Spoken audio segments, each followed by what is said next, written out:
Hi everyone, আসসালামু আলাইকুম। আশা করি সবাই ভালো আছেন। আজ আমি আপনাদের দেখাবো কিভাবে বুঝবেন আপনার ফেসবুক অ্যাকাউন্টটি কেউ গোপনে ব্যবহার করছে কিনা। তাহলে দেরি না করে চলুন সম্পূর্ণ ভিডিওটি দেখি। তাহলে প্রথমে আমাদের যেতে হবে ফেসবুক সফটওয়্যারটিতে, তারপর থ্রি লাইন্সে ক্লিক করতে হবে, একটু নিচের দিকে ডার্ক করতে হবে, তারপর সেটিং এবং প্রাইভেসি এই সফটওয়্যারটি সিলেক্ট করতে হবে। এই অপশনটি সিলেক্ট করার পর সেটিং অপশনটি সিলেক্ট করবেন, তারপর সিকিউরিটি অ্যান্ড লগইন এই অপশনটি সিলেক্ট করবেন।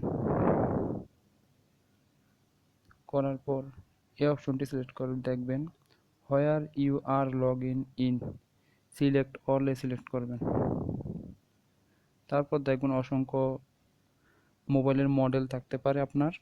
আমার আছে এখন আছে আইটেল S11 প্লাস অ্যাক্টিভ নাও, তার মানে আমি এখন আইটেল S11 দিয়ে আমি ইউজ করতেছি ফেসবুকটা। কিছুক্ষণ আগে 11 মিনিট আগেও আমি উইন্ডোজ পিসি দিয়ে ইউজ করেছি। তারপর দেখতে পাচ্ছেন ইয়েস্টারডে গতদিন আমি ডিভাইস টাইপ আননোন এই অপশনটি দেখলে ভয়ের কোনো কারণ নেই, কারণ ওপেরা মিনি বা আপনি যদি কোনো ব্রাউজার দিয়ে ব্যবহার করেন তাহলে এই অপশনটি দেখা যাবে। তার মধ্যে যদি আপনি কোনো মডেল যেমন স্যামসাং J2 দেখতে পাচ্ছেন, আমি জুন 20 ইউজ করেছি, 20শে জুন ইউজ করেছি। আমি এগুলো সবগুলো ইউজ করেছি। এখন আপনারা যদি মনে করেন এভাবে দেখার পর আপনার কোনো মডেল এখানে সেম মোবাইলের কোনো মডেল আপনি ব্যবহার করেননি, তাহলে বলবেন যে অন্য কেউ আপনার ফেসবুকটি ব্যবহার করছে। তাই আপনাকে যা করতে হবে, এখানে log out of all session এই অপশনটি সিলেক্ট করতে হবে। আমি সিলেক্ট করছি,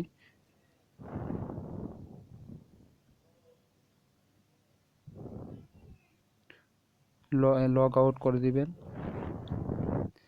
এখন অন্য কারো মোবাইলে যদি আপনার অ্যাকাউন্টটি লগ ইন থাকে তাহলে সবার মোবাইল থেকে আপনার অ্যাকাউন্টটি লগ আউট হওয়া যাবে। এবং ধন্যবাদ আপনি ভিডিওটি দেখার জন্য, এবং শেয়ার করে আপনার বন্ধুদের এই ভিডিওটি দেখার সাহায্য করবেন।